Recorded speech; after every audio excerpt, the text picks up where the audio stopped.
Raden Said atau yang lebih dikenal dengan nama Sunan Kalijaga adalah salah satu tokoh dari 9 wali atau Wali Songo.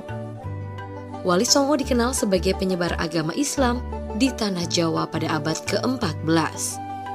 Dalam berdakwah, Sunan Kalijaga menggunakan kesenian dan kebudayaan seperti wayang kulit dan tembang suluk. Sunan Kalijaga atau Raden Said lahir di sekitar tahun 1450. Beliau adalah putra Adipati Tuban yang bernama Tumenggung Walatikta atau Raden Sahur. Umur Sunan Kalijaga diperkirakan mencapai lebih dari 100 tahun. Dengan demikian, beliau banyak mengalami peristiwa bersejarah yang menyangkut dengan perkembangan Islam di Indonesia, yaitu dari masa akhir kekuatan Kerajaan Majapahit di tahun 1478 hingga akhirnya Kerajaan Mataram yang dipimpin oleh Panembahan Senopati.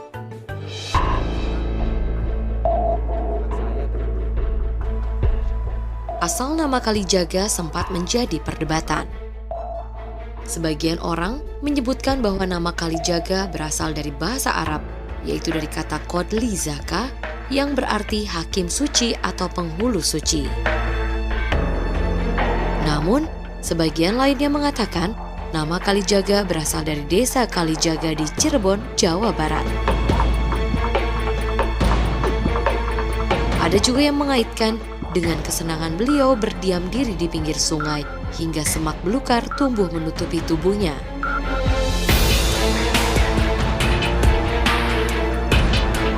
Oleh karena itulah muncul nama Kalijaga yang berarti menjaga kali.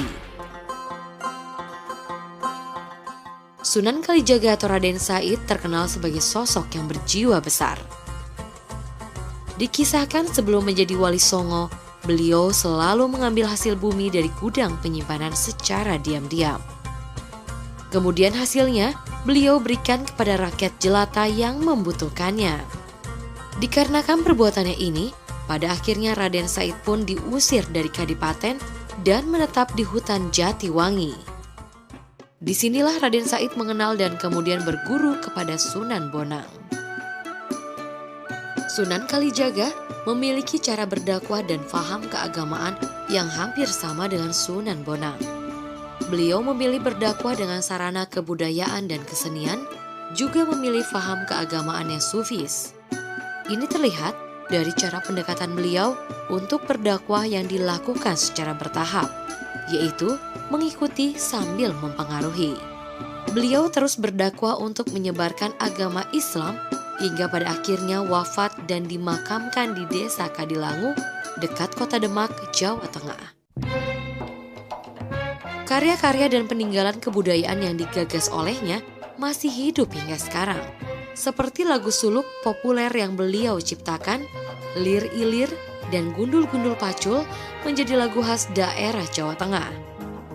Perayaan Sekatenan juga Grebek Maulud untuk merayakan hari besar Maulid Nabi Muhammad juga masih dilaksanakan di Jawa Tengah dan daerah istimewa Yogyakarta.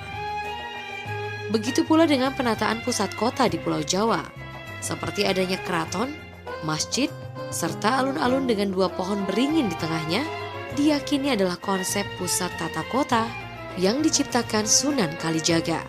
Semoga kelembutan berdakwah beliau dapat menjadi contoh bagi kita semua dan khususnya para alim ulama yang ada di Indonesia.